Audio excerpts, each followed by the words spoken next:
Digital dementia, actually people that look up stuff on Google to find out the answer, studies show they're far less likely to remember that answer.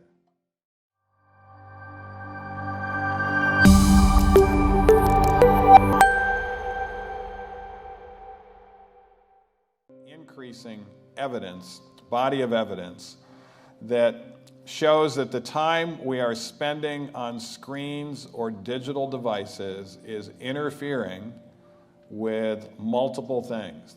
The more time you spend on digital devices or screens, the more problems you are going to have with sleep, including making enough melatonin at night. Just using a digital device an hour before bedtime is going to lower your melatonin levels. It's going to take you longer to fall asleep.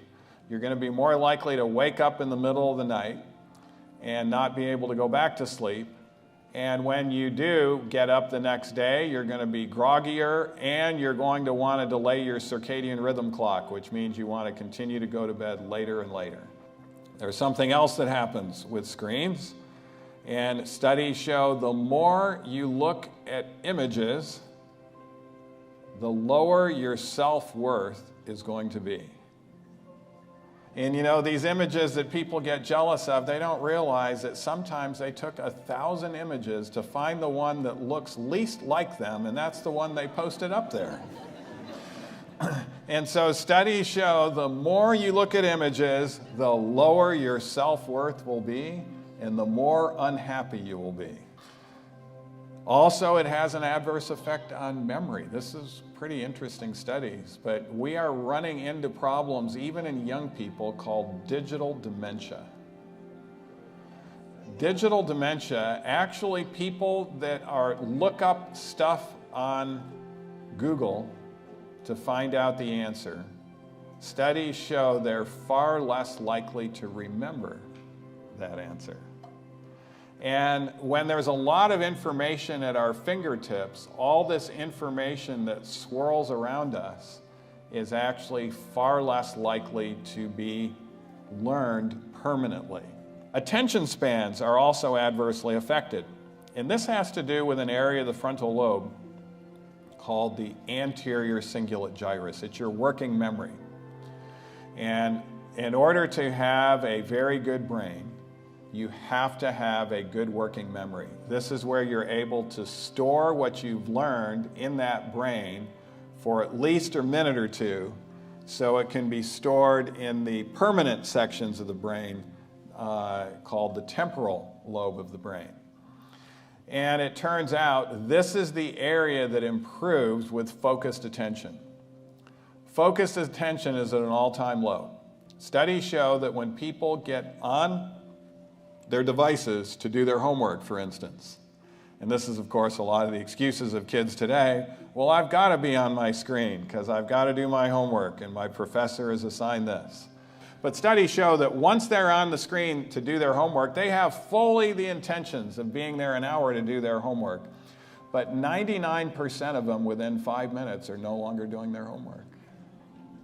How do you get distracted when you're on a screen? Well, guess what? The engineers know what you like when you're on that screen. And it may be something totally benign. They might realize that you like BMWs. And 5 minutes after you're on, there's a little BMW car that goes across the screen and said, "Are you aware of the newest BMW?" And the letters and the numbers are given that are about ready to come out next year. Oh, wow, yeah, it won't hurt me to take a look at this just for a little bit. And then all of a sudden you get a little chat because someone else knows you're on the screen. And so a friend now starts chatting you in, and then you get a push notification. Donald Trump said something about another woman. And you've got to go check that out.